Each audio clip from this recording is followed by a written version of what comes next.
Sometimes I do a bit of a cold open with episodes just in case. Yeah, no, that's a good idea. And the one I did with Rob was like, I was like, oh, what did you have for breakfast today? Because I was just getting the levels. Yeah. I think he makes sourdough bread. Rob's a very interesting person. He seems to do Rob is great.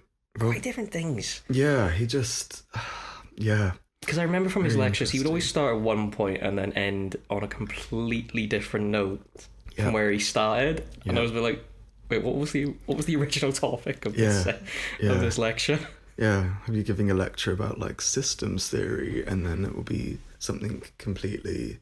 He'll be talking about like a film. Or Yeah, something, it was really bizarre the way he kind of naturally bounces back and forth between things. So it'd be Yeah. about film, and I think one of them was about like underwater sea cables. And I'm like, yeah. wait, how did we get here from Yeah. films to? It was always entertaining to watch him do his stuff. He's great. I'm always very impressed at how he connects the dots between different theories. Yeah, he And, is like, a pop proper culture like and- theory person, isn't he? Yeah. He's a book.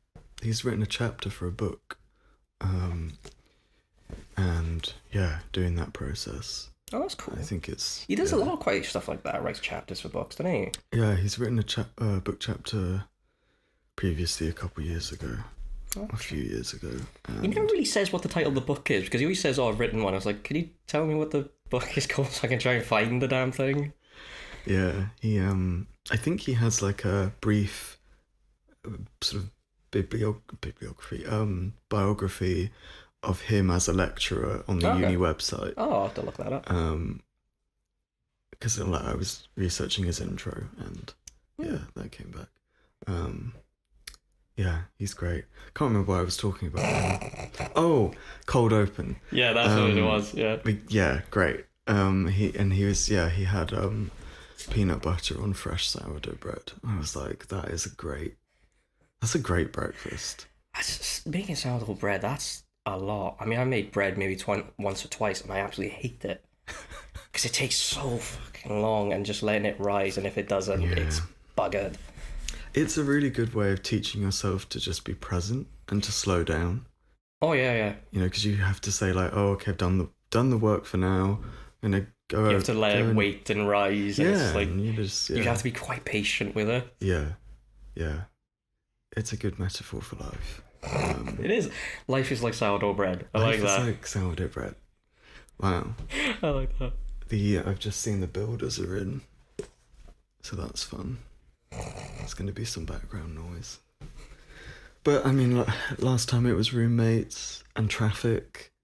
Where I live, there's always building works. I'm always up about, I don't know, 7:30 in the morning. It's just... That's tough. I've gotten used to it now. I would say the more pain in the ass thing, there's a house across the road from me. We call it the Blue House because it's the only house on the road that's painted a certain colour, and it's a hideous blue. It's like a pale blue. Yeah, okay. So they've got this security light in the back garden, and because it's a student accommodation, it's buggered. So it just flashes constantly. Oh, like a strobe. Yeah, like a strobe. That's funny. It's slightly dying, but it's... So where my room is, it's right opposite it. Oh, shit. So every now and again, it's like water torture. And I've spoken to them, and they're like, we've mentioned it to the landlord, but the landlord's in London. And I'm like... Great. Can he... Because like, does that go on your electricity bill or something? Because that must cost. Because it's off all the time. Yeah, I imagine it would cost. But, I mean, he's just... I mean, they tried to fix it in the most funniest way. They basically put a cup underneath it to try and stop it. So it just lights up the house now. That's funny. That is funny. It's just like, could you just take the bulb out? Yeah. I was like, no, they can't do it because the landlord, the landlord's a bit of a dick apparently. So it's like, you put a cup on it, and every time I walk past, it just makes me giggle because it's like this. I don't know if you remember them. Do you remember when you were a kid, you had those like plastic colored cups? They were like kind of see through. Yeah. Like you would have them at like picnics and stuff like that. So it's like that. So it's this like pink kind of cup. So it's so funny. That's great. But it's just so annoying. Like when it's like dead of night and all you can see is behind your curtains is just like a light, but it's like dying. So it's just like boop, boop. You can time it. I'm like, can you just take the friggin' bulb out, please? I wonder what like tempo it is. You could find a song with like a matching tempo. I never thought of that. That's a good idea. Oh, it drives me mad. Yeah. So if I put 2 curtains in my room just to block it out. See, I like light coming in because it helps me wake up in the morning. I used to do that. Yeah. So when I lived with my parents, I had a really thin linen curtain. That was great. Let so much light in. I've got these stupid blackout curtains, and it's the worst thing in the world. Too much. Because I fall asleep, and then I wake up, and especially because I'm bugger for not putting my alarm on. So I think I put it on, but then I've slept through it, and I'm like, what time is it? And I open my curtain, and it's blinding. It's like, I gotta get rid of these. I have to. Because I keep thinking it's like the dead of night. Because I can't see anything. Disorientating. Oh, it is horrible. Did I say that word right? Disorientating. There you go. Disorientating. Yeah, disorientating. Yeah, is that even a word? I assume so, because you've heard people say it. Disorientating. Well, it's a weird thing. It's like people mention it to me, like Welsh people say certain things that aren't actually proper. Like I love this topic. This is my favourite topic. So the one that I never knew was a thing in Wales, which is "I'll be there in a minute." Yeah. I just assumed that was everywhere. Yeah. And I was working with someone who was English, and they were like, "No, that's not used. That is a Welsh thing." And they were like, "I don't get it. What does it mean?" It's like, I'll be there in a minute. Like I'll be there, and I had to think about it, and I'm like, "Oh, this makes no sense." It's like you're saying like both sides of the coin. Yeah, and I'll be there now, but mean? give me a second. That exactly. But it's, I never thought about it until someone brought it up, and I was like, that's a Welsh thing. I just assumed it was everywhere. It's so funny. I like over by there. Is a good one. Over by there. Yeah, that's a good one. I love like that one. over by where? Where do you mean? Do you know what? That's the one I love the most, because I love it because people don't point when they say it. They just go over by there. I know this. But the thing is, though, because I'm from here, I know what it means. I know that it's like, oh, it's there. Right, okay. It's so interesting. Like there's obviously a lot of nuance that means you can understand that. And that's nuance that I am not privy to. Yeah. Spend enough time here, you'll just start to get used to it. Yeah, I'll start saying it. Oh, you will. Trust me. Yeah. You start saying lots of weird stuff. And then I'll get an accent. See, I don't think you... That's the weird thing about Swansea. I don't think you would, because it's kind of weird. It's like, so... If you go to somewhere like Cardiff or the Valleys, the accents change. Like, Valleys is very deep Welsh. Yeah. Because I know a few people from there. Yeah. And it's like, oh, this is what I meant to sound like, is it? And then, but Swansea, I think it's because it's a university town. Because it's kind of a lot of mixtures of different cultures. Yeah. Yeah, okay. I mean, Cardiff is quite harsh, I think. Quite sort of... Yeah, I'm beginning to learn, like... I've got a couple housemates who are Cardiff natives. You can hear, like, You can hear the... Yeah. Yeah. I have quite a... Like, RP, standard English in quotation marks, voice, even though I'm from Somerset. Alright. I've got my accents. All kinds of screwed up it is. I just hear a bit of Welsh. It's weird because I speak to some people. I've had people say, "Oh, you sound a bit Irish," and I'm like, "Nope, you sound a bit Scottish." It's like, okay, how's that work? The one I get quite a lot is, "Oh, you sound a bit American," and then I have to. So certain words I say, it's because of my dyslexia. So my school was really crap at that kind of stuff. So I learned how to read through subtitles on TV. And obviously a lot of shows that you would watch as a kid are a lot of American. So I would recognise a word, but I would say it in the accent. That is... Wow. So I started to develop an accent. and it used to drive my nan, who is diehard Welsh, even though she can't speak Welsh. It's the top of a different topic, that is.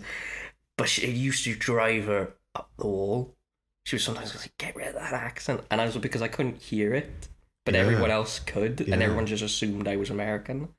And it took like years, and to the point I just accepted it. It's like, oh, my accent's going to be screwed. I imagine you were quite young then, like...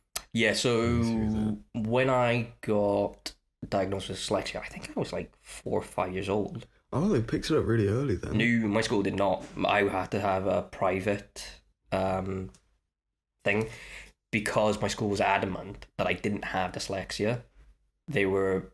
one teacher actually just called me stupid in front of my mum, and my mum nearly launched that. That's crazy. But my mum knew from as soon as I started primary school, it's like, no, he's got dyslexia. And teachers were very arrogant about it. Yeah. Like one of them, my second year teacher, I think was it Miss Brewer or Miss Mellon, it's one of those names she had. And she was like, oh, no, I would recognise the symptoms, don't worry. He's just a little slow. You'll get it in the end. It's so bad. Yeah. My sister, so two of them are dyslexic, but only one of them has a formal diagnosis, which she got at uni, I think. So it was just kind of later in life. And then Sam is just, she's like 36 now. Never had a formal diagnosis, but if you have to listen, you just kind of know. It's like, I don't really need the diagnosis to know that I have it. Yeah, I think she's just... Also, I love the thing of going, if you want to know someone's dyslexic, ask them to spell dyslexia. That's funny. That's what I genuinely say. I don't know if I'd be able to spell it. It's I can't even think of it right now. I have to do the thing where I like draw it in the air, or like... Yeah, that's how they teach you to spell with dyslexia, how they used to. It's very much different now, because they use a lot more visual tools, because my cousin's daughter, she's got dyslexia, so she has like special education programs, so they do a lot of like the one I remember she was telling me about was where they get actually to look at the shapes of the letters. Okay. So you're kind of using more of your visual skills and your motor skills. That makes sense. Yeah. And it's like, I wish I had that kind of stuff. Yeah. But yeah, it wasn't... My dyslexia was actually... It's a funny story. It was it fourth or third year?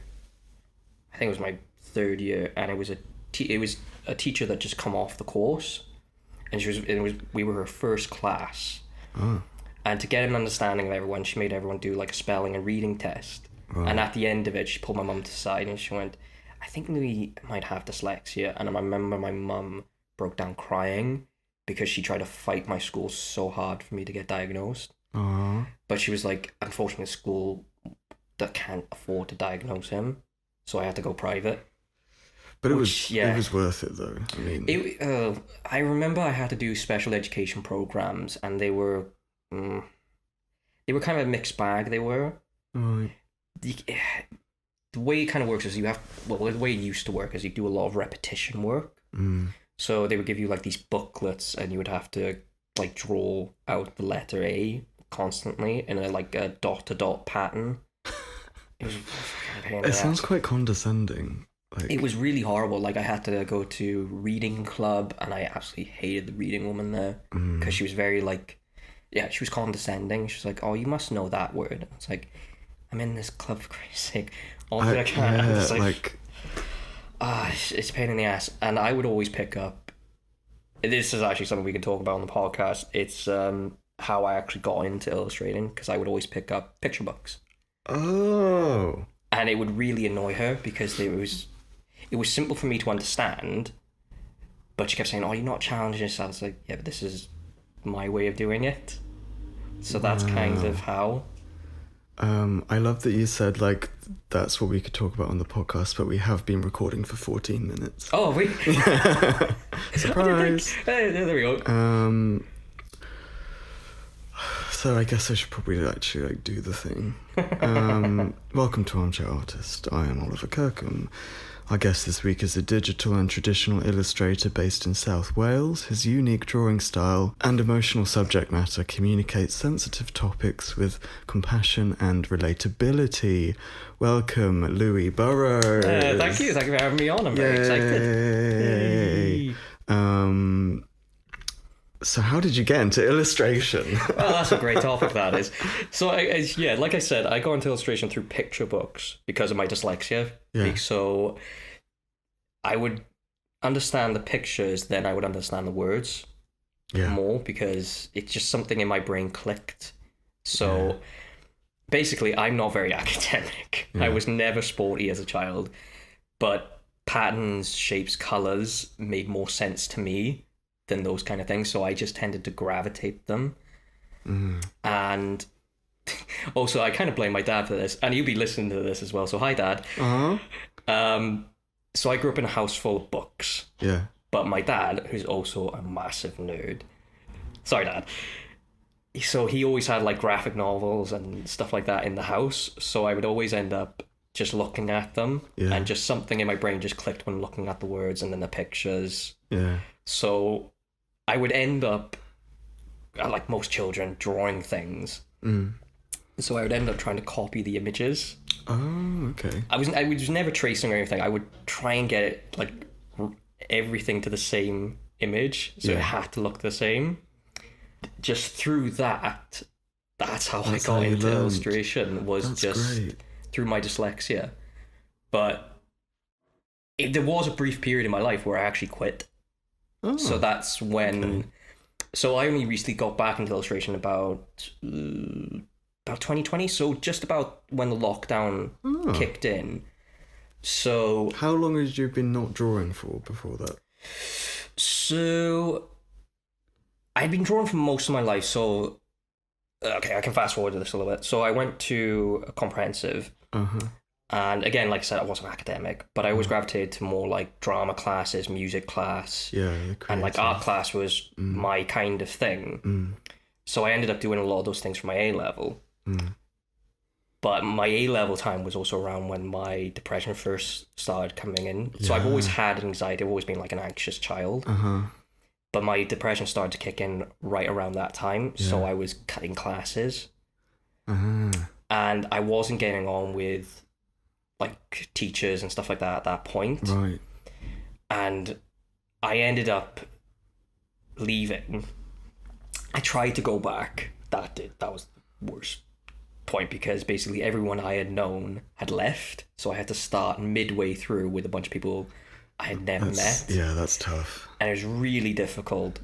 And so I ended up cutting more classes. I remember I used to do this thing where I used to get the bus outside by my mum's, but I would deliberately miss the bus, and then I would end up going to my dad's.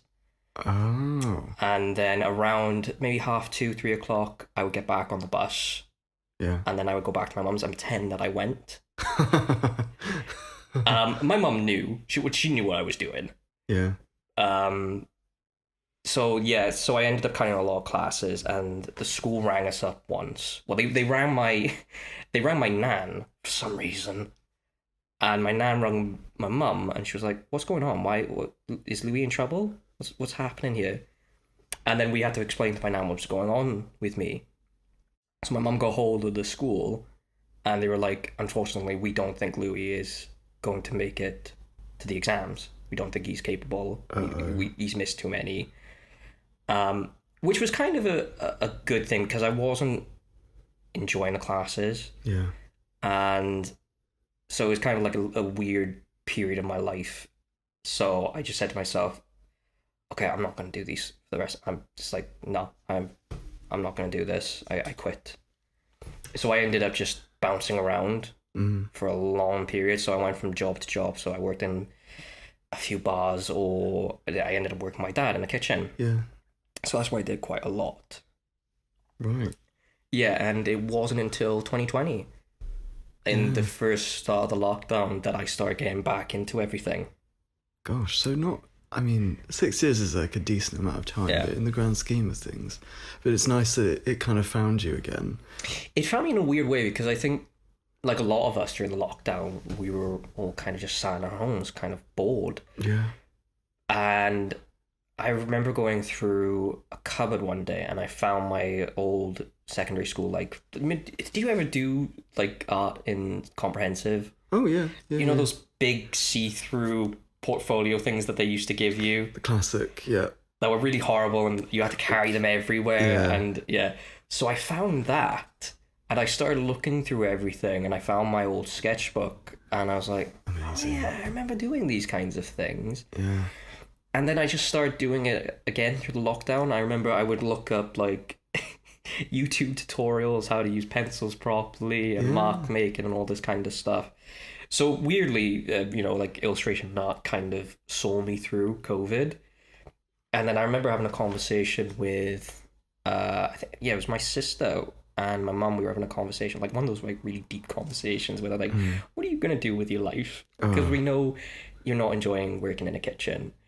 And I'm like, I don't know. I really had no idea what I was doing. That's a hard question. Like, it wasn't like a really... It was just one of those random conversations we were having. And I was like, oh, maybe, because since I'm working in a kitchen, I'll go to catering school. And they were like, yeah, no. It's like, you can cook, but you can't cook everything. It's like, you're okay at some things. Yeah, like, I can't cook fish. Like, I will end up giving someone food poisoning if I cook fish. I think fish is tricky. So I can cook most like chickens and meats. I can't cook lamb to save my life because I will always overdo it. Lamb is... So no cow. Steak I can do sometimes if I'm watching like a tutorial on YouTube, like how to time it. Yeah. But they were like, no, we don't think that's right for you. And I started showing them like the sketches that I was doing over the lockdown. And then I was thinking, why don't I just go back and try and finish, like get an A level or something like that? So I started to look into classes. So I ended up going to Coin Bryn. So I did what's it called? An art and design level 3. Yeah. I had no idea what kind of course I picked. I just clicked on the first one that said art and design. You were like, that one. That one, because I was genuinely confused going through the list of things, and I was like, this course kind of covers everything. Yeah. So I just applied for that, and I remember going to the interview. Like during lockdown was a weird time for like education and stuff like that. Yes, it was. Yeah. So I went to Coin Bryn, and it was weird because I found that a lot more interesting because I was around other creative people, which I never really had before because a lot of time in A-level, it's a very small class. It was like maybe 3 or 4 of us during A-level.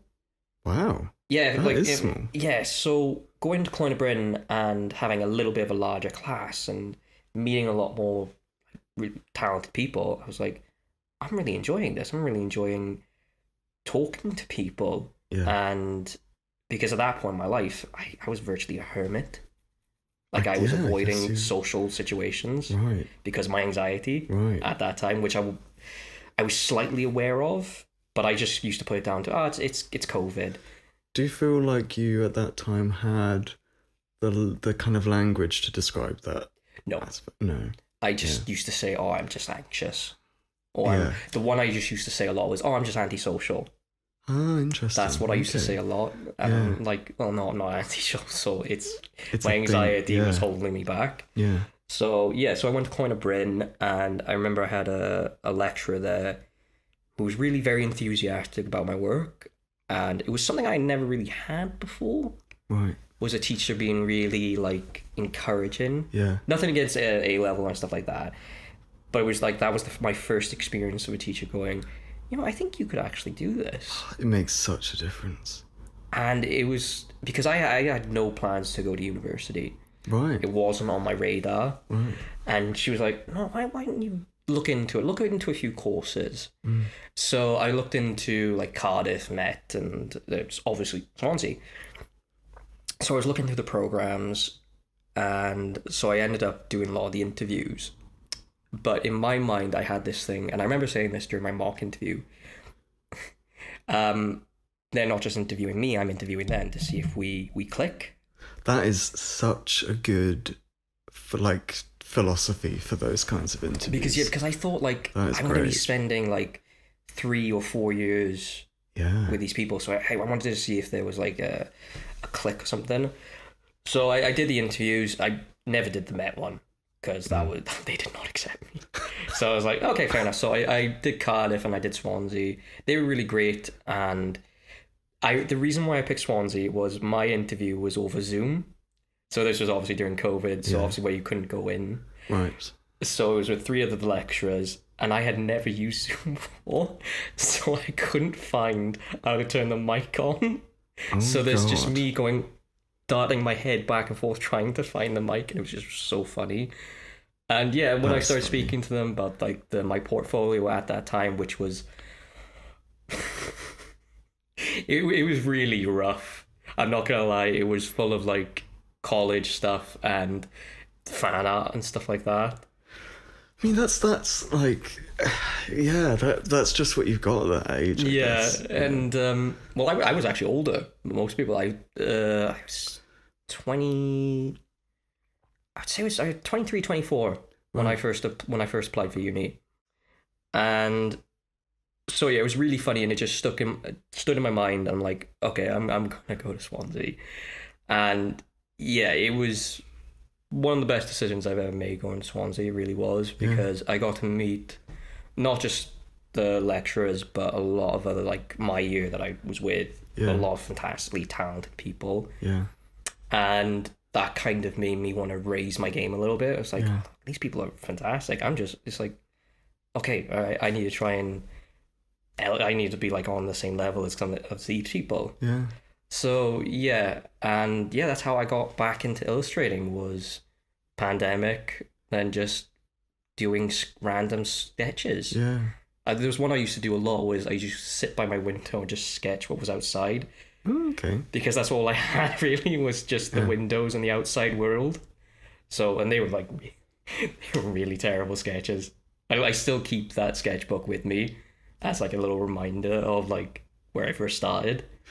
I think it's really important for artists to try and keep some, at least some of their art that they make. Yeah. I know like storage is always an issue for artists, but I've switched to small sketchbooks now, like little pocket sketchbooks. Yeah. Because I still have this pain of the thing of I never finish a sketchbook. Like anytime there is a sale on sketchbooks, I'm like, oh, I'll just pick these up. I'll use it at some point. So in my house, I've just got a cupboard full of sketchbooks that keep getting piled and piled up. That's funny. So I'm like, I'll just switch to a small one that I can carry around with me instead of this massive one. If you've got a few of them, you could do like a sketchbook exhibition. Because I always love looking at artist sketchbooks. I've never thought of that. That's actually a really good idea. Yeah. It'd be nice to like see from where I first started to see where it is now. Yeah. I quite like that idea. I'm pinching that. Good. Do it. Maybe we'll like rally a group of us and we'll get our sketchbooks out. I quite like that, because it's kind of a weird thing to me. I prefer like the sketching and the creative stage. I never really care for the end product. It's kind of this weird thing. It's like I have when people say, "Oh, that's really great," and I was like, it could be better. I think 2 things. I really enjoy the process of making the art, and then it's also that thing of like perfectionism and think, like, oh, I want to make the best thing, and then you make it, and there's always like, oh, well, that could have been different, that could have been better, and you're thinking about how other people perceive you maybe through your art. Yeah, definitely. And like in my research about kind of suicide, I've read this thing recently that was like perfectionism and that mindset plays a really big thing in the stages leading up to wanting to make an attempt. Yeah. I was like, oh, that's quite sort of bit chilling, but like very insightful. And when you said that, because like I was a really bad perfectionist. Yeah. Like, okay, so for my explorative, it was all about trying not to be perfect. It was about trying to make bad art, which was really difficult to do. It's really difficult to have that mindset of, like, I want to make something really horrible, but you end up still trying to perfect it. And yeah, like you said, I like when I did like counseling and things like that, perfectionism came up quite a bit because in my mind it was like, oh no, I have to be perfect at something. This has to be right in a certain way. Was that did that reflect kind of you as a person, or was it about how sort of people see you? I think it was how I saw myself. How you saw yourself, yes. Yeah, so a lot of when I was doing counseling, I noticed there was a theme of I'm very harsh on myself. Mm. I'm my own worst critic. Yeah. And I let that little critic's voice, or one of the best examples is that you might have heard of it in like therapy and stuff. It's called a mind bully. Oh, no, I haven't heard of that. So it's something I remember learning in OCD therapy. Okay. And it's kind of like this mind bully takes over and bullies you into thinking one way. Yeah. So I would kind of bully myself I had to be perfect. Yeah. Because I felt like crap. Yeah. And yeah, that mindset led me to like the depression, and obviously this first started when I was 16. And when I was 16, I did almost take my own life. Yeah. And that experience was kind of this eye-opening moment of how far my depression and my anxiety had got. Yes. Yeah. So I remember that day very deep. It will never leave me. And I remember saying to myself, I'm never going to tell anybody about what I almost just did.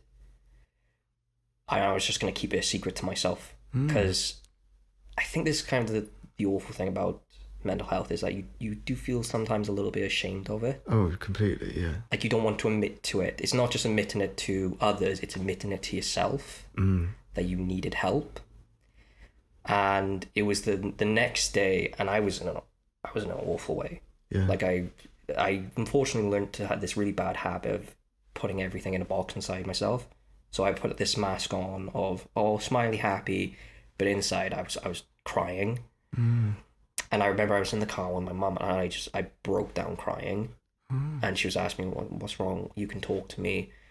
And this is what I love about my mum and most of my family in general, is that I can talk to them about these things. That was also another thing that I felt a little bit guilty of. Like I didn't want to say these things to them.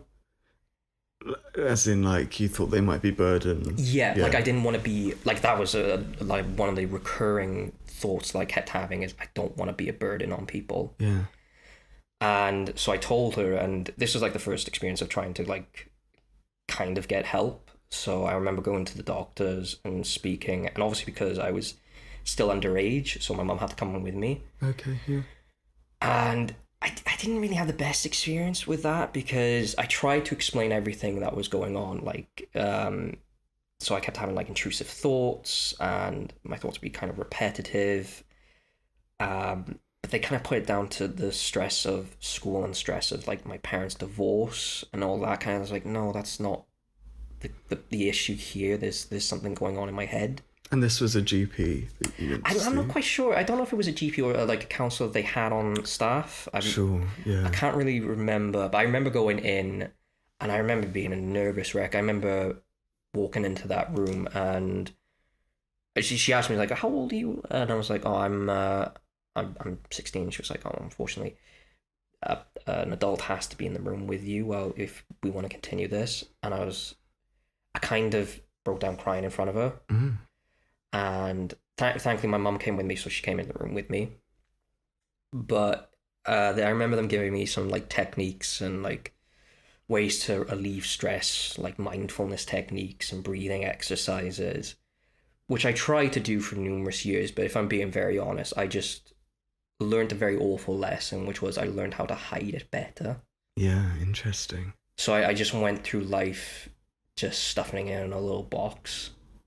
So there's this theme of kind of asking for help in what you've just said. And I think that's a really good segue into talking about A, how we met, which is on the master's course, but then B, your work, your final cool. thing about Yeah, the unhinged narrative and that project. Yeah.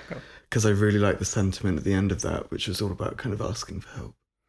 Yeah, so I'll go over. So the unhinged narrative is essentially just a kind of picture book set in 4 chapters, and I'll get into why the reason why 4 is important. Oh, okay. Yeah. So there's 4 chapters, and it takes place over 4 illustrations that are points in my life. So points that led from the depression to the anxiety to my breakdown to asking for help.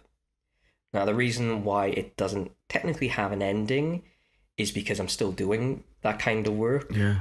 I'm still working on myself, and I wanted to continue the unhinged narrative. So I also wanted to try and make the illustrations a little bit more, what's the right word? Understandable. So they take place in like real world scenarios. Yes. Because when I was doing my research and stuff like that, like a lot of times the artwork was like very, what's the right word? Kind of cerebral. It's kind of like, so yes, depicts it in the mind kind of thing. And I wanted to show it was like, well, it's kind of it's everyday life. It is. It to be grounded in reality. Yeah, because it's like you live with these things. Yeah. Not just, okay, I wanted it to show not just for the person going through something, but because these things affect all of us in some way. You know, we may have loved ones or someone we know. And also, like, you know, depression and anxiety isn't just mental health. Lots of people experience these things at some point in their life, even in like very small amounts. And I think vicariously as well, because we definitely all know somebody who's struggled with that. And I think as well, I think we need to be a little bit more open about it. Yeah. And that's another reason why I wanted to do this project. Was I kind of wanted to, I mean, a lot of artists do this kind of stuff, like trying to take the stigma away from it. I think it's very easy to say, to use language like, you know, increase visibility, increase awareness, advocate for good mental health. You know, like sometimes I think it all becomes a bit, I don't know, meaningless maybe? Yeah, and that's kind of what I wanted to do. I wanted to show essentially me at my most vulnerable. Yeah, well, I feel like your project actually is really well positioned to actually really help people on the ground and meet them where they're at. Yeah. Instead of doing that thing of like pandering to, you know, saying those things without really meaning them. But yeah. So the first chapter is depression, and I used this little character that I created called Icky Sticky Squid. Icky Sticky Squid. Which was my representation of depression. Because obviously, like, when you think about depression, a lot of people use the narrative of the black dog. Black dog, yeah. Which I've never really cared for. Are you a dog person? I am a dog person, but it never felt right to me. Like, I never thought of my depression as this big black dog. I always thought of it as something stuck to me, something wrapped around me. Oh, interesting. So that's where the idea of this, like tentacles kind of just... Yes. Sort of wrapping itself, sticking to me, not leaving me. Yeah. Mm. And that's where Icky Sticky Squid came from. And the parts of the book were just everyday life with the squid. Yeah. Like waking up next to it, and the first thing that the squid would say was, "Oh crap, here we go again." Yeah. Because that's what it was kind of like for me. Is like the mornings were like waking up was horrible, because I thought, what's the point? Yeah. Because like during my breakdown, I just lost a lot of interest in everything. I lost a lot of hope, really. Like I even considered quitting the masters because I was just so... Really? Yeah, I was just so unhappy. What was that sort of in the beginning phases? It was midway through the masters. It was. Yeah. So it was just after... I think it was just after the group stuff. Yeah, going into the summer project. Yeah. I guess, yeah. And it was during that point that I was getting... So during... I think... Was that 2025 or 2024? Well, a lot of stuff was happening in my life, so my anxiety was getting worse. Mm. I think as well, I suffered like a really bad burnout after finishing my undergrad, because I went straight from that to the masters. Yeah. I didn't give myself time in between to like process everything. Yeah.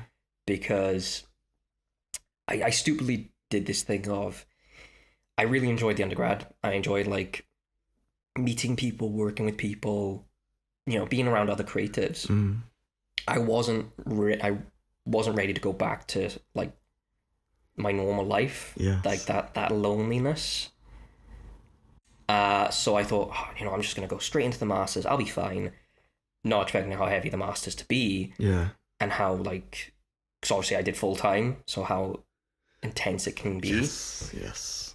So I think all of that, and my grand passing, and then family stuff, it just all culminated into one. And the sad fact is, I think I was going to have a breakdown either way. It was just all culminating together, and then I think in my own experience with mental health, I often use the phrase sort of being like slipping through the net, and that like certain interventions just weren't there for various reasons, like in key stages, and that I think that does lead to an inevitable. Yeah. It leads to something, whether it might be a breakdown or an attempt on your life. It's just one of those kind of, unfortunately, sad facts. But I would kind of say, if I didn't have my breakdown, I don't think I'd be the person I am right now. That is another sentiment that I share, is that like really, some not good things have come about from my suicide, but it's also kind of really profoundly made my life better in others. Yeah, I think the word I like to use is, it's made me a little bit more empathetic to people. Right. Like, I think I want to understand. Is that empathetic the right word? I always get confused on words.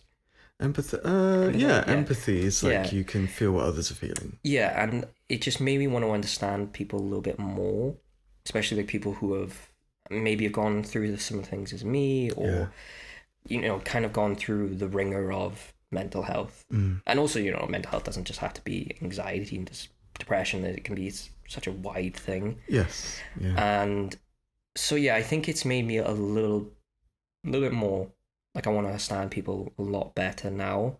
Yeah. And I think that's what kind of led to doing this project. Yeah. Originally, I wasn't going to do this for the masters. I had... Full truth, I had no idea what I was going to do for the final project. Sure, yeah. So how the narrative really kind of started was during counselling sessions. Right. So one of the things I was asked to do was keep a journal, to kind of keep like a diary of everything I had talked about. Also, as a way to sometimes, if I couldn't say something in the session, like something that I wanted to get off my chest, I could write it down. That's great, yeah. But being dyslexic, I found it quite difficult to sometimes find the right word or the right sentence to explain. And this is kind of one thing we did quite a lot in my sessions, was visualization. So how do you see yourself? Or like paint a picture of what it feels like. And I remember one of them was, she asked like, what does your anxiety kind of feel like? And I said, it's kind of like being on a roller coaster, where you go, there's that weird suspension of going all the way up, but you're just still at that up point. You don't know if you're going to go backwards. You don't know if you're going to drop. It's that weird suspense. Yeah. And she went, okay, that's very quite imagery based, that is. Yeah. And that's how I felt. I felt like I was stuck at that top of the roller coaster. I didn't know if I was going to fall or go backwards. So I ended up just, because that image stayed in my head, I was just randomly just sketching it out in my journal. And I found that a little bit more therapeutic than actually writing it down. Yes. Because I understood that image. Yeah. And that's what led to creating more illustrations about what I was going through, and also like past experiences. Yeah. Like I did end up illustrating, it never made it into the final book, about like the attempt on my life. That never made it into the book because unfortunately it didn't really fit the narrative of the book that I was creating. Yeah. Because that was a past experience. This is all about the now experience. Punch the microphone. Yeah, okay. I'm a very handsy person, I can't help it. So yeah, that kind of led to the creation of the Unhinged narrative. Yeah. And it was this idea of because I kept looking into mental health because I wanted to understand it more. And it was just this idea of, well, why don't I just do this for the masters? What's stopping me from actually doing this? And it was this realization that I'm getting in my way again. I'm interesting. I'm stopping myself because there's this part of me that was afraid to open up to people and be vulnerable. But it's like this whole experience is about opening myself up, is all about being vulnerable. And you're already practicing vulnerability in your counselling sessions. Yes. So you're in that mindset. Yeah.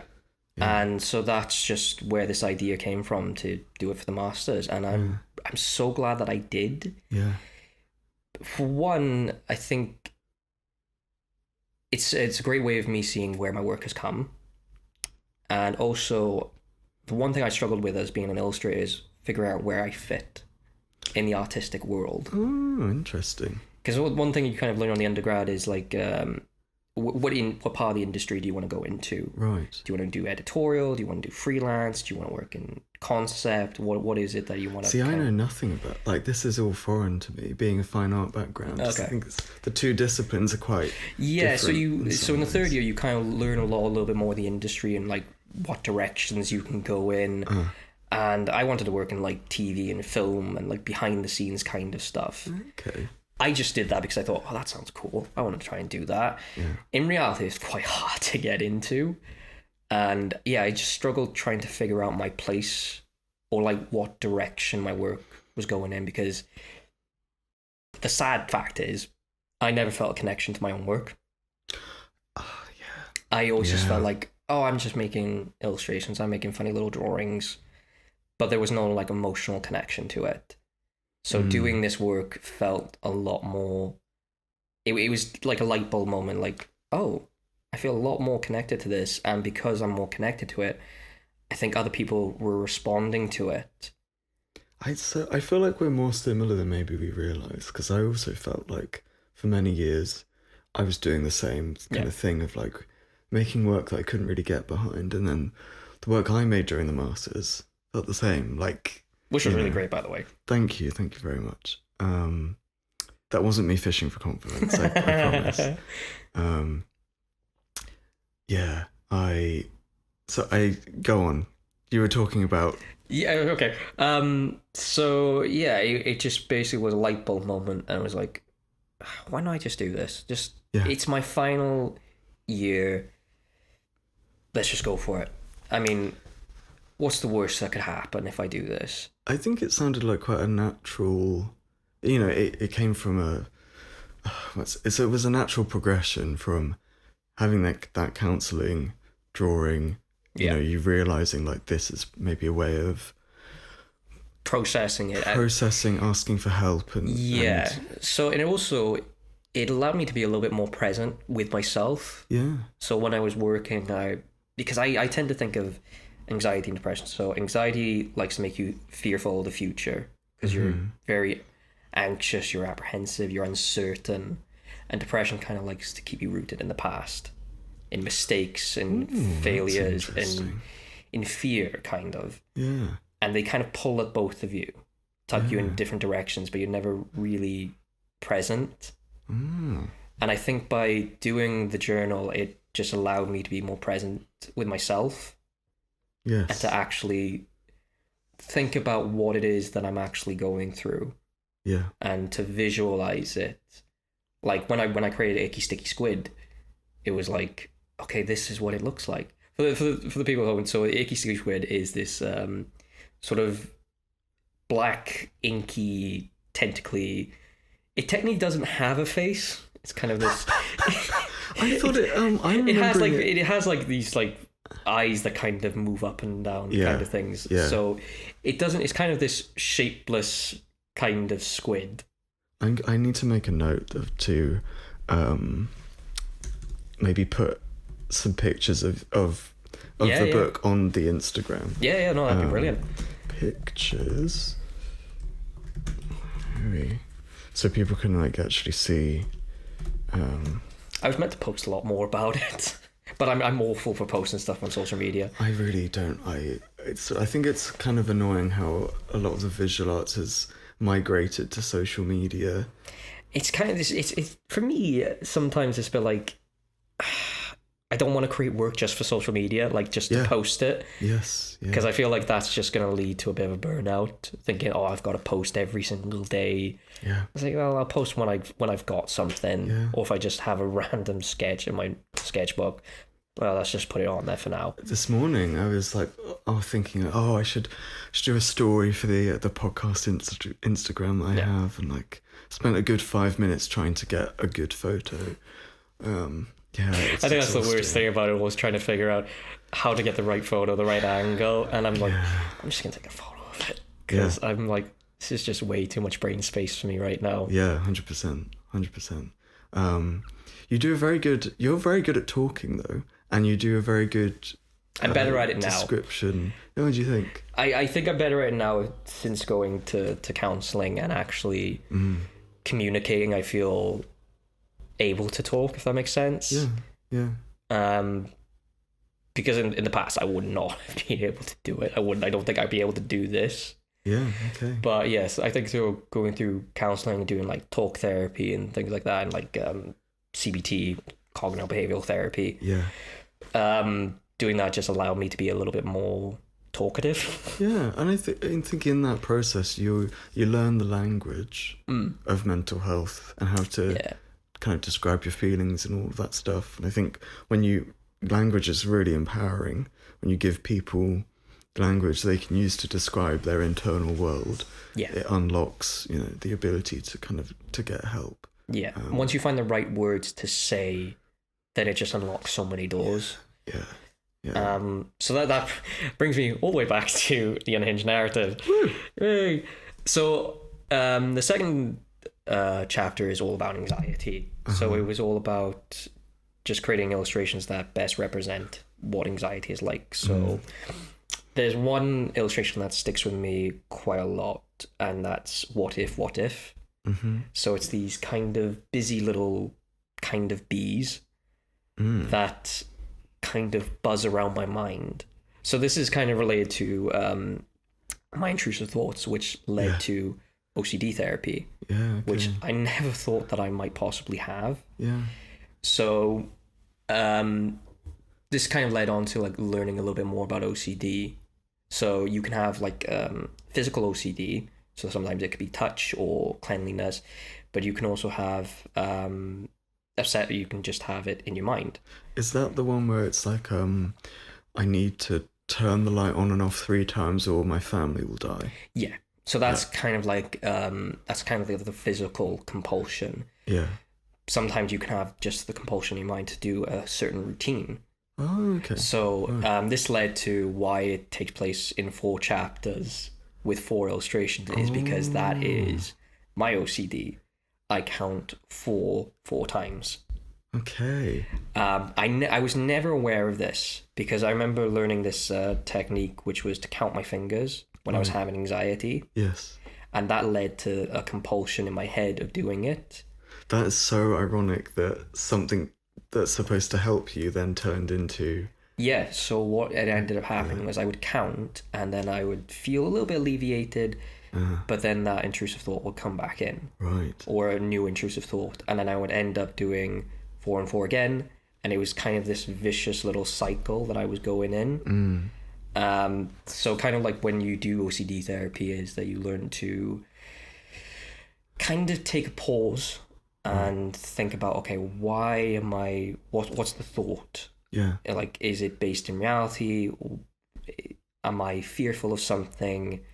It was kind of, because it was a 10-week course I did of OCD therapy, but it just really opened my eye. It was group therapy, which I've never experienced before, which was, I was very apprehensive of doing that. Yes. But it was actually quite nice seeing other people in various different stages of OCD and different compulsions that people have. Obviously, I can't really go into a lot of detail about the group work because it's confidential. Just share people's like information. Just do it. Dox them. That's great. No way.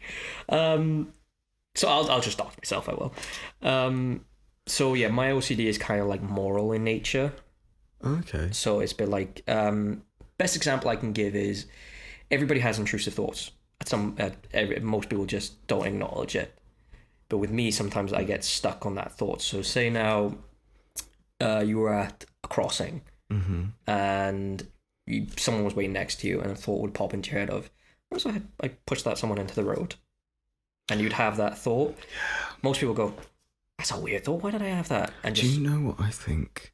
I think people do have thoughts like that more often than they would like to admit. Yeah.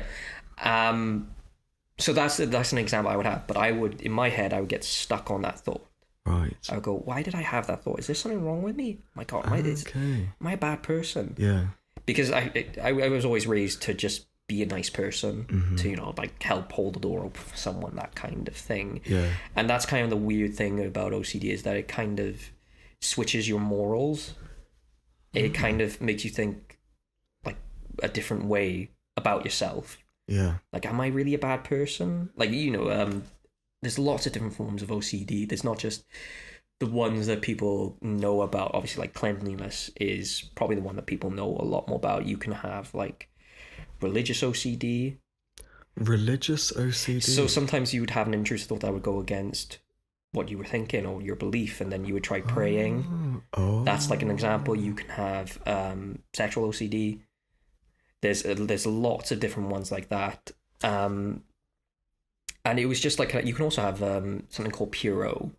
So it's just the obsession. It's just the like obsessed about your thoughts.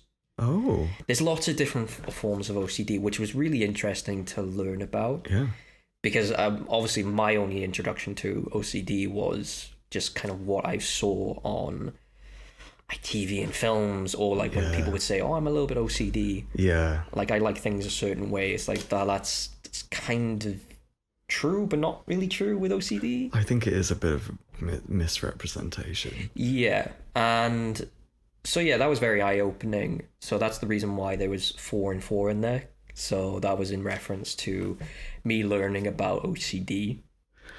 On the cover of the pub, like the book version, there's 4 doors. 4 doors. The 4 doors are representing of my mind.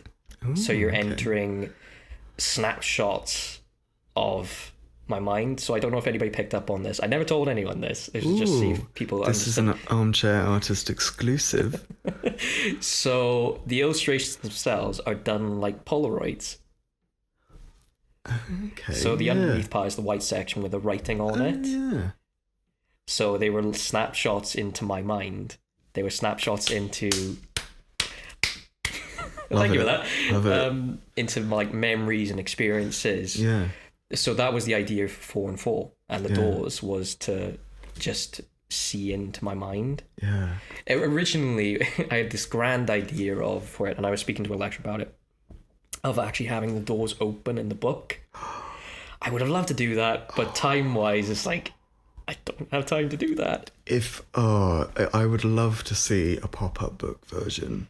That would be so good. I never thought of that. I just got this idea in my head of Icky Sticky Squid popping out of the book. Incredible. Love that's a really good idea. I might do that. Do it. I would love to see. Definitely going to do that. That's such a brilliant idea. Okay, my head is now just illustrating in my head now. Back on topic. So, yeah, that was the reference to 4 in the book. So what was part 3?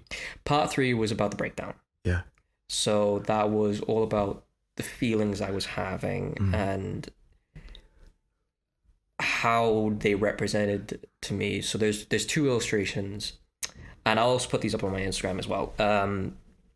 So one of them was an illustration of a sinking feeling. So it was depicted as myself drowning, because that was the feeling I was having.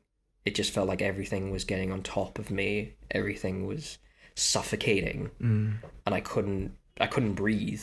Because that's one thing that you kind of learn a lot with like mental health, is you learn to breathe. You learn to take a minute. I'm really bad at that. I have to remind myself to do it constantly. So that's what that illustration was, and that leads to the next illustration. Was this kind of, I kind of wanted this to be kind of open, whether it was depicted as me drowning or just falling. because it's a black empty space with just this one. So it was kind of left up to... That's, again, another thing of the theme of the book, is I kind of just wanted to leave it up to the viewer to have their interpretation. I'm not going to fully tell you what's happening. Yeah. So that's kind of where that illustration came from, of this kind of free-falling feeling. Like, I didn't know if I was going to hit rock bottom. It just felt... It felt like a sinking feeling, because that was in reference to my anxiety. So I remember learning about this, like, during my own research. So anxiety has, like, difficult physical symptoms you can have with it. So obviously problems breathing, sweatiness. The one I had quite a lot was, like, the churning of the stomach. Oh, yeah. So I would feel sick constantly. So this would lead to me not eating. Right. So because I just couldn't face food. Yeah. I would just feel a little all the time. Damn. And that's what that feeling was like. It was like a sinking feeling in my stomach. Yeah, I was just thinking about so that image where, like, maybe it looks like you're falling perpetually. It reminds me of the roller coaster analogy. Yeah. Like, right at the start, you know, you're kind of on the precipice, not knowing when you're going to fall, and then this breakdown was the kind of falling. The drop, yeah. It's interesting that you illustrated that. Yeah, I never put those two things together now until you said that, but yeah, that's what it was. It was the drop, and also as well, I think it's a bit weird when it's like when people say, "Oh, I had a breakdown." I think it conjures a lot of different images to your mind.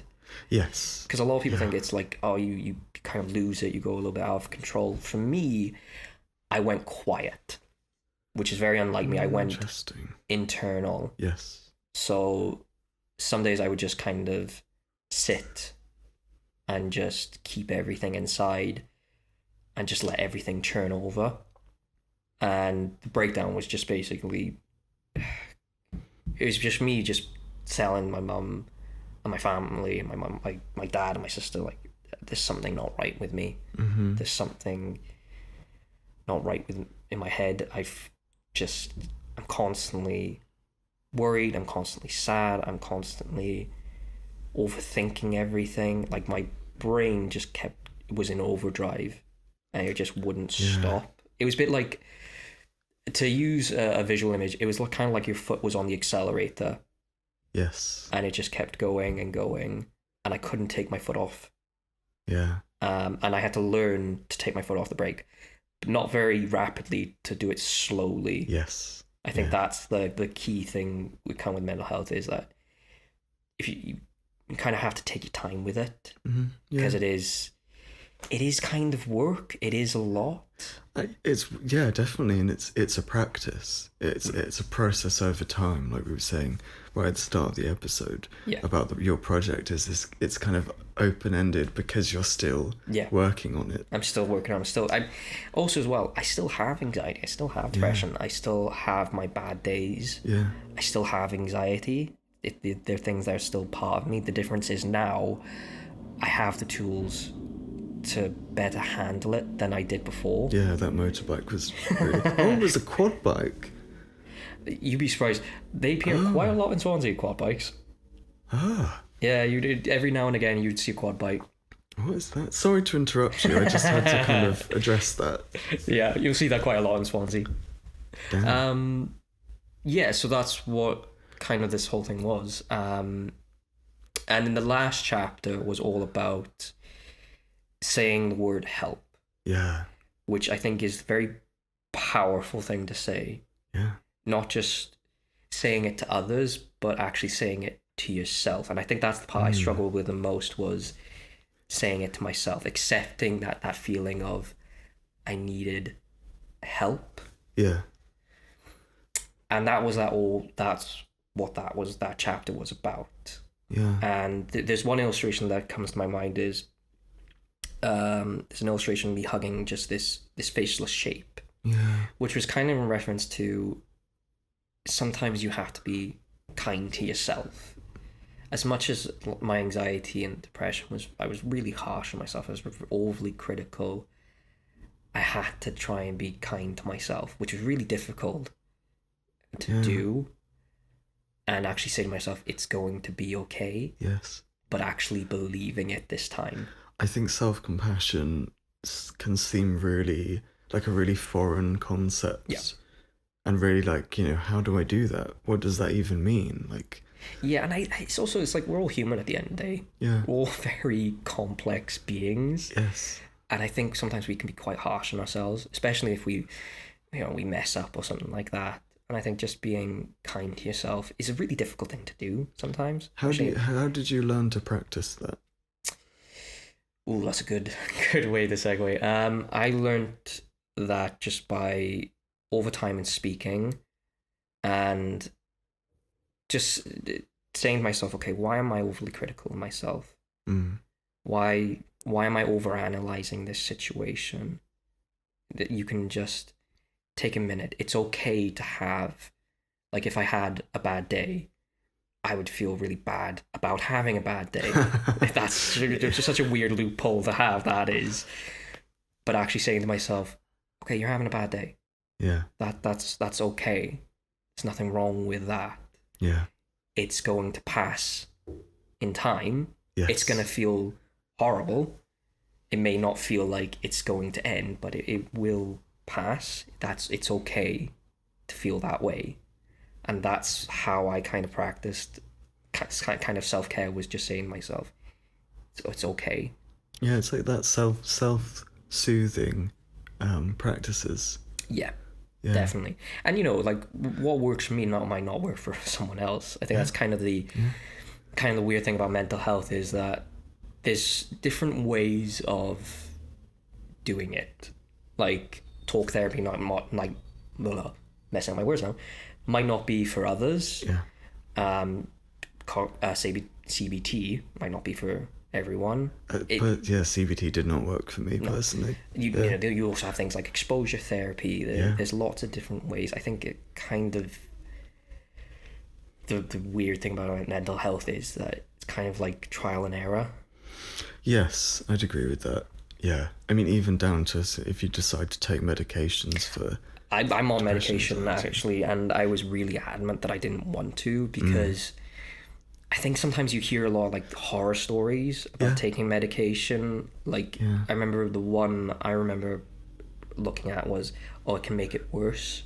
So I take sertraline, that's for my depression. Yeah. And I remember talking to my new GP, because I ended up moving, and they were like, it just be aware of like side effects. It can sometimes make the intrusive thoughts a little bit worse at the beginning. And I was like, I'm a bit thing about that, because I'm only just getting a handle on that kind of stuff. What does that mean? And I was very scared to do it. Yeah. But the more days that I started to have, I was like, maybe I should just try and see what it's like. If it doesn't work, it doesn't work. That's okay.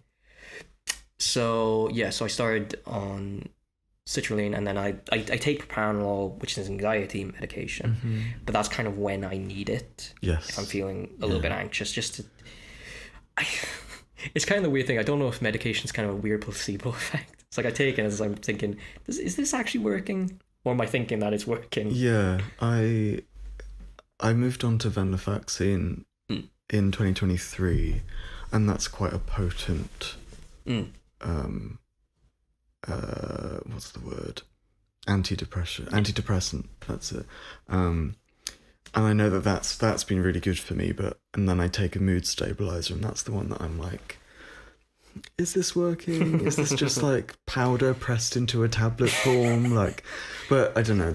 And sometimes people do say a combination of medication and therapy can be really good for people. Yeah. And I remember when I was in counseling, I talked about that. And this is a really great thing about the person I was seeing at the time. She was very much like, let's talk about that. Okay. So keep me updated, like when you come to these sessions, about how you're progressing with these tablets. Just in case there's any changes, we can talk about it.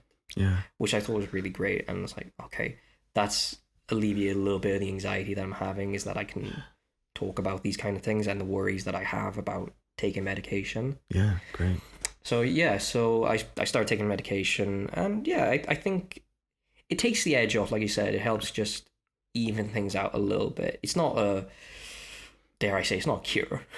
No, and I don't think there can be such a cure. No. Nice if there was, but there's not. Yeah. I think it's just a lot of, you learn better tools, you learn to better cope with it, better resources. And I think that's kind of, like when I first started doing counselling, and I remember doing like things like 111, because I remember ringing them when I was having a really, really bad day. And the woman I spoke to, she was fantastic. What is 111 option 2, like option the mental 2, health? Mental health. They are really great. She was fantastic. Really that's actually how I got onto the OCD kind of course, was because just for a little bit of thing as well. The reason why as well I decided to get help is I started to notice that I was having panic attacks about leaving the house. Oh, okay. I was getting really anxious all the time. Yeah. And I started to avoid areas. Right. In my mind, I was thinking, that so I can just take my anxiety away. But that's actually a really bad thing, because you're letting the anxiety kind of take over. Yes. Yeah. So I started kind of having panic attacks. I remember the worst one I had was I was in Aldi's. I was shopping. Right. And out of nowhere, I just started noticing I could hear everything. Like the sound of the tills, people chatting, kids crying. It just constant noise, and the noise in my head, my thoughts just going into overdrive, just got so overwhelming for me. I froze in the middle of Aldi's. So in my mind, I was going, just leave, just go stand outside, just go try and breathe. But it's like my legs wouldn't listen to me. It's like I just froze. And that's another thing, like I realized, okay, I think I need help, because this is taking over my life now. Yes, yeah. And so that led to speaking. So someone came out and they chatted with me, and they would help me like get out of the house and like try to go to different areas and encourage me to be more like social. Right. And that kind of, from them, that led on to the OCD course. Yeah. And that learned to look up to me to understanding a little bit more about OCD. That's great. I mean, I'd recommend 111 to anybody who's kind of wants acute mental health. Yeah, because I found like when I went to my first GP, I didn't realize how things had changed. So I remember ringing them, and it was like over the phone consultation. Yeah. It was like a 9-minute conversation, and I'm like, I ended it when I was like, what was that? Yeah. I felt a little, not dismissed. They kind of, my original doctors was like, okay, we'll start you on propranolol, and if there's any problems, ring back. I was like, is that it? Yeah. What's that? And that's what led to ringing 111. Is right. Like, because that, unfortunately, that experience put me into like a manic episode. Oh, interesting. So yeah, I highly recommend 111 option 2 to anybody who just feels like they need to speak to someone. Yeah. Again, it's kind of the unfortunate thing about mental health is that it is a really underutilized service. And underfunded as well. Oh yeah, underfunded. 100%. I mean, I'll say this as well. Like, with the help from my parents, I went to private counselling. Oh yeah. So, because it's like going on waiting lists and stuff like that would have taken so long for just like talk therapy. Yeah, it's a long time. And they were like, I think it's best if we try and get you into somewhere now. So it was a sad option. It was. But the woman I worked with, she was fantastic. She was. Yeah. And she really did help understand. And I think the kind of image I had of talk therapy or going to counselling was that there would be a conversation back and forth. It's kind of not. It's kind of more of you talking, someone listening. And I think that's a really poignant thing, is sometimes I think we don't listen to people often enough. Yeah. I don't think we are able to just sit there and listen to someone. And I think like truly listening to somebody. Yeah. And not just, because I think people kind of, they think they're listening, but maybe they're just sort of idly, it's not actually kind of, it's not sinking in. Yes. And that was great. And the one thing kind of like a misconception I had of like therapy and counselling was that they were going to give me the answers I was looking for. Yeah, interesting. They didn't. They were more there to guide me to my understanding, to my answers, which was a real eye-opener, but quite poignant, really. Yeah, I mean, it's work, I think. It's a collaboration. It's like, it's a two-way thing, because you have a relationship with the person delivering the counselling or the therapy. I want to circle back to the last part of the book and this, like, the asking for help. Yeah. I really like that, because trying to remember like what specifically we were talking about, but it's everybody's kind of level of support for mental health is different, but the thing I like about the sentiment of asking for help is that it's quite universal. Yeah, it's I would say this as well. It's like asking for help, not just saying it to yourself, but saying it to someone else. Takes a hell of a lot of courage. Yeah, and you should really take a moment to go, I took a really big step today. Yeah, and definitely. That's what kind of the final chapter was about, is that asking for help is a really big step, and you should be kind of proud of that. You took a huge step in saying it. Yeah.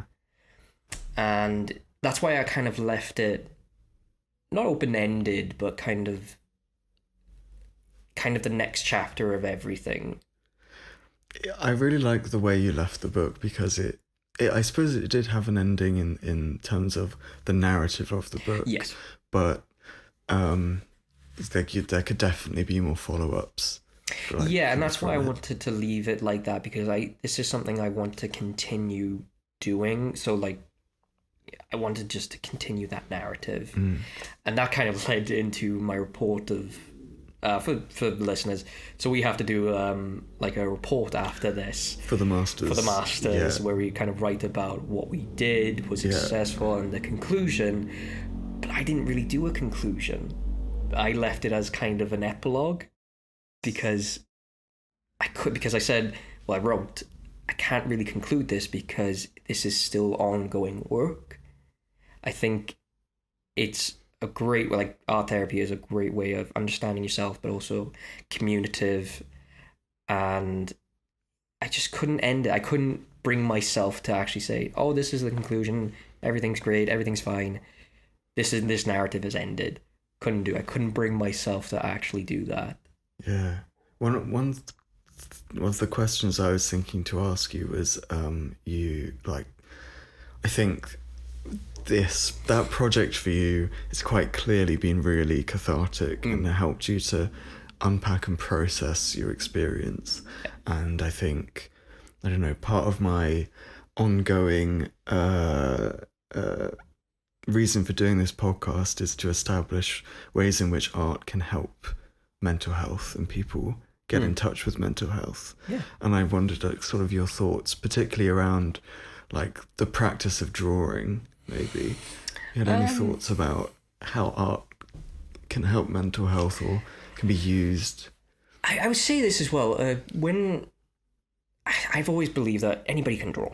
I'm not really keen on the whole thing of people saying, "Oh, I can't really draw." It's like, I couldn't draw in the beginning. Yeah, it's a skill. It's kind of practice, but you don't have to be fantastic at it. I mean, the sketches I did in my notebook were just like doodles. Yeah, they weren't great. Yeah, but they were just. It was a way of just getting out what's in my head onto a piece of paper. Yes, and giving it a form, so I could visualize it. That's great. Okay. Yeah.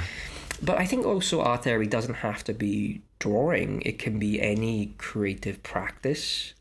I think it's important to distinguish art therapy from like a service delivered by practitioners who are trained in it versus doing art as kind of self-therapy. Yeah. It can be literally anything. It can be even journaling can be kind of like art therapy. Yeah, that's true. The written, like you said, like the written word can be a really powerful thing. There's an artist called Dieter Roth who I really like and I have written about previously as part of the MA, actually.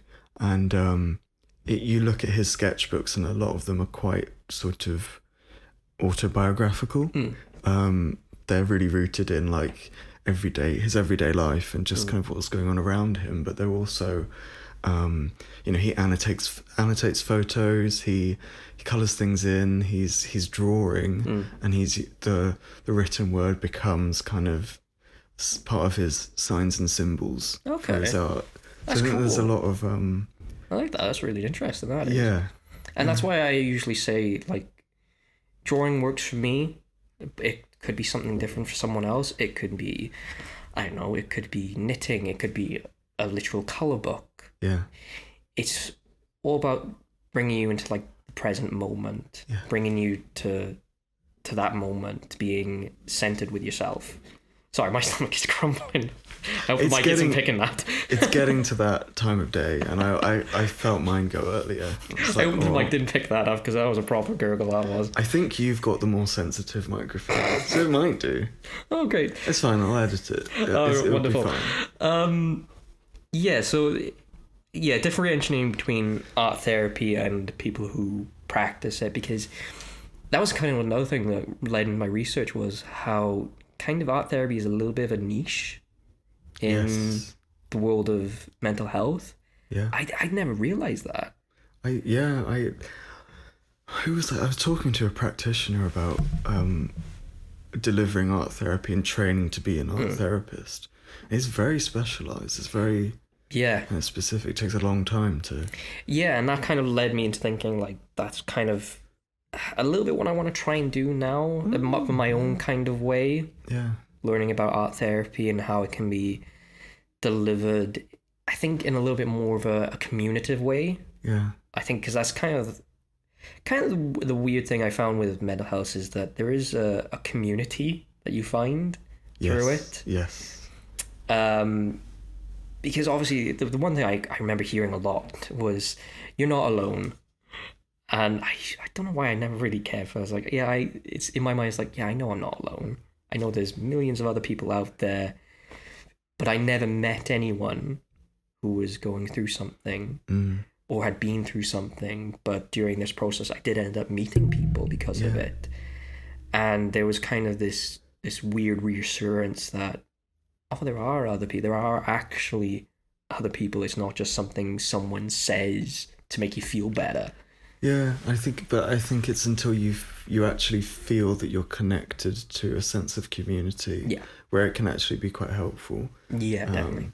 I think it's so important to be plugged into things kind of higher than yourself, whether that's on a spiritual level or, you're literally part of like a book club. Yeah. There's a power in that kind of absolutely that kind of atmosphere.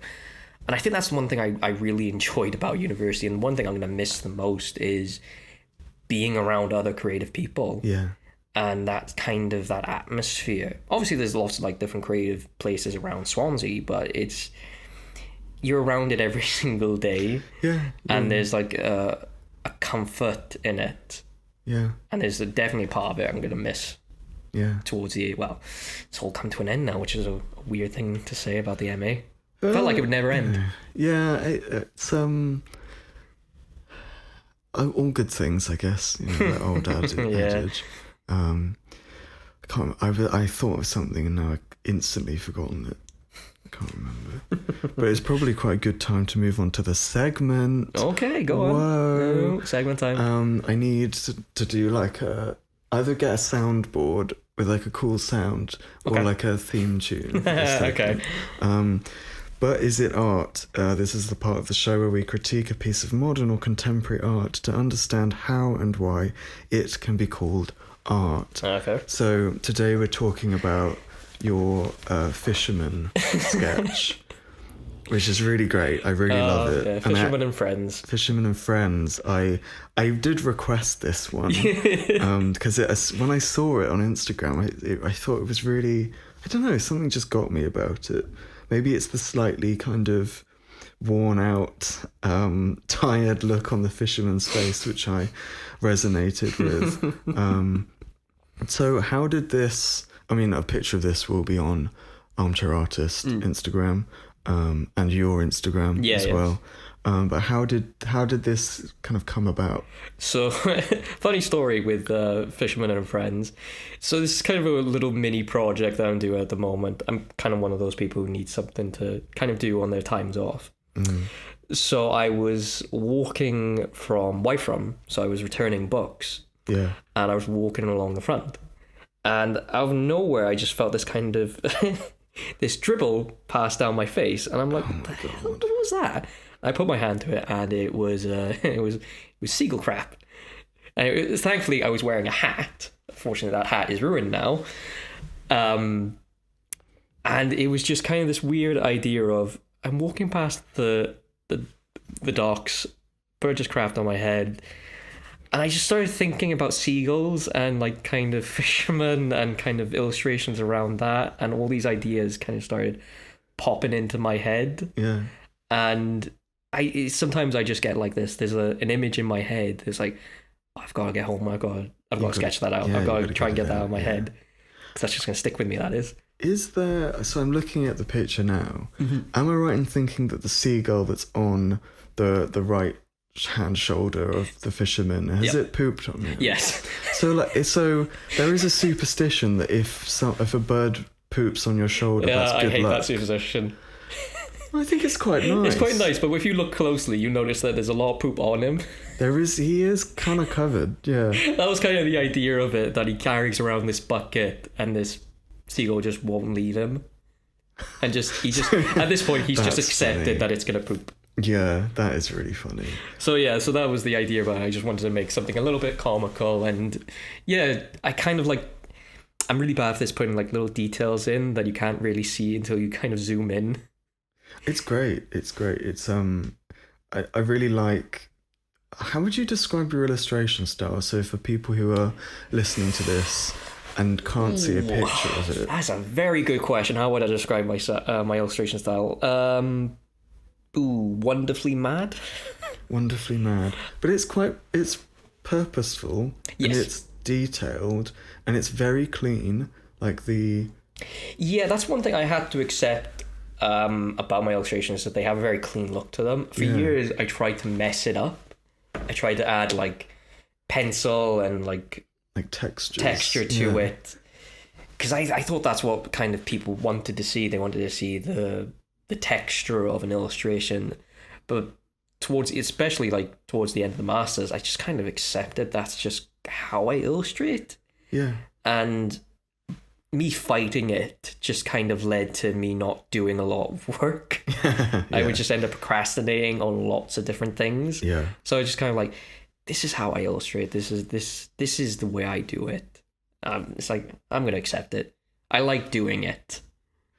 Yeah. Yeah. So that's how the clean kind of look came to it. I think it's great. I think it's and I tend to work with a lot of shapes. Yeah. So that started off as a square. Oh. And then I just kind of draw on top of it. Oh, okay. And then I just kind of mold in and I shape it into something. I like that idea of kind of you're drawing, but you're sort of sculpting. Yeah, that's where, again, I think it's due to my dyslexia, due to the fact that shapes make more sense to me than letters and numbers. Yeah. So that kind of fed into my illustration style. Because I never cared for, like, nothing against fine arts, like drawing the human shape. Yeah, like the human, like life drawing and things like that. I quite like life drawing because it was very quick, but with illustration you kind of focus on the shape, not on like key details. You get that kind of flow, so you kind of draw with lines and just mark making and very quick, and that's what I liked about life drawing.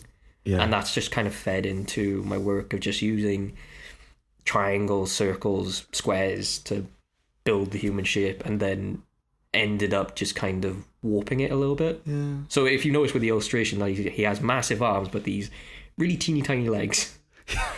That's just something I kind of do a lot with some characters. I don't know why. I think it's just a really fun idea, just to give like a really heavy set character, but then have like these little spindly little legs, like they skip leg day. It's funny. I like that as for a character that's a fisherman, because he's like, I don't know, there's something about this kind of quite like hench burly, manly character, but he looks tired, he looks worn down, Yeah. he looks, he's got, there's an internal world that's going on within him.